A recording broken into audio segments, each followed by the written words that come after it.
السلام علیکم ورحمۃ اللہ وبرکاتہ۔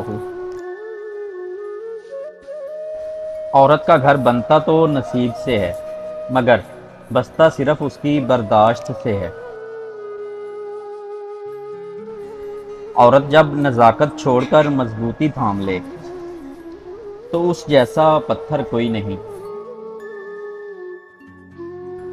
وہ جھونپڑی جہاں عورت مسکراتی ہے اس عالیشان محل سے کہیں بہتر ہے جہاں عورت آنسو بہاتی ہے۔ جو مرد بار بار عورت کو دھوپ میں لا کھڑا کرے وہ کبھی بھی اس کی چھاؤں نہیں بن سکتا۔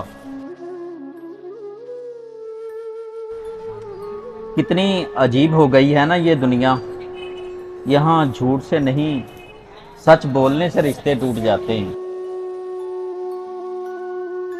وقت اور سمجھ ایک ساتھ خوش قسمت لوگوں کو ملتے ہیں، کیونکہ اکثر وقت پر سمجھ نہیں ہوتی اور سمجھ آنے تک وقت نہیں رہتا۔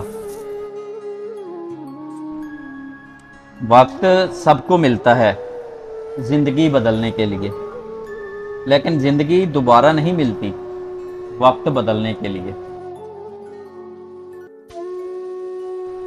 مرد چاہے جیسا بھی مکان بنا لے وہ اسے گھر نہیں بنا سکتا۔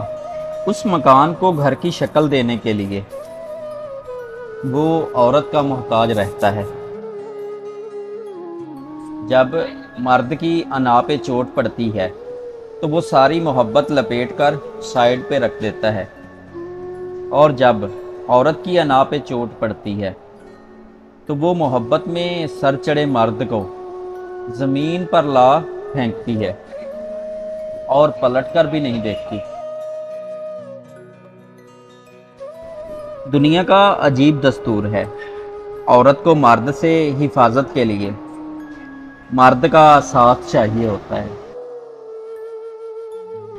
یہ ایک عورت ہی ہے جو آپ کو پیدا کرتی ہے، آپ کی پرورش کرتی ہے، آپ کو بولنا سکھاتی ہے، مگر افسوس تمہاری گالیوں میں اسی کا نام آتا ہے۔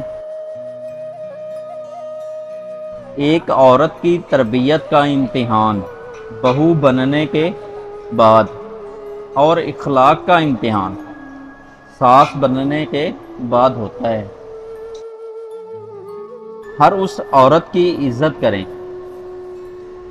جب وہ کسی محرم کے ساتھ گھر سے نکلے، لیکن تب عورت کی عزت ضرور کریں جب وہ گھر سے اکیلی نکلے۔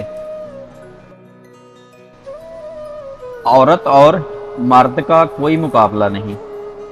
عورت اتنی بڑی طاقت ہے کہ وہ ایک مرد کو پیدا کر سکتی ہے، لیکن افسوس کا مقام یہ ہے عورت کے بدن سے پیدا ہونے والے عورت کو ہی حقیر سمجھتے ہیں۔